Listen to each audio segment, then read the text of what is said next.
ইব্রাহিম আলাইহিস সালাম একদিন আজরাইলকে বলছে, আজরাইল, কোন নাফরমান পাপীর রুহু যে কবজ করো তুমি, তখন তোমার চেহারাটা কিরকম হয়, আকৃতিটা আমার এটা একটু দেখাও।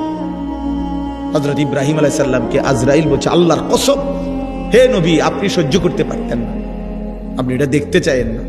ইব্রাহিম আলাইহিস সালাম বললেন, না, আমার একটু হলেও দেখাও।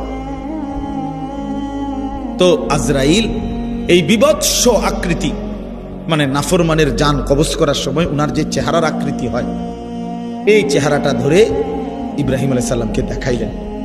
বিশ্বাস করেন, এই কিতাবে আছে, ইমাম কুরতুবীর কিতাব।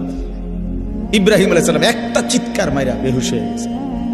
হুঁশ আসার পরে ইব্রাহিম আলাইহিস সালাম বললেন, আল্লাহর কসম, আয় আল্লাহ, মালিক আপনার কসম, কবরের আযাব, জাহান্নামের আযাব কোন নাফরমানের জন্য কিছুই লাগবে না, শুধু আজরাইলের এই ভয়ানক দৃশ্য জান কবজের সময় একবার দেখলেই তার সারা জিন্দেগীর নাফরমানির শাস্তির জন্য এটাই যথেষ্ট।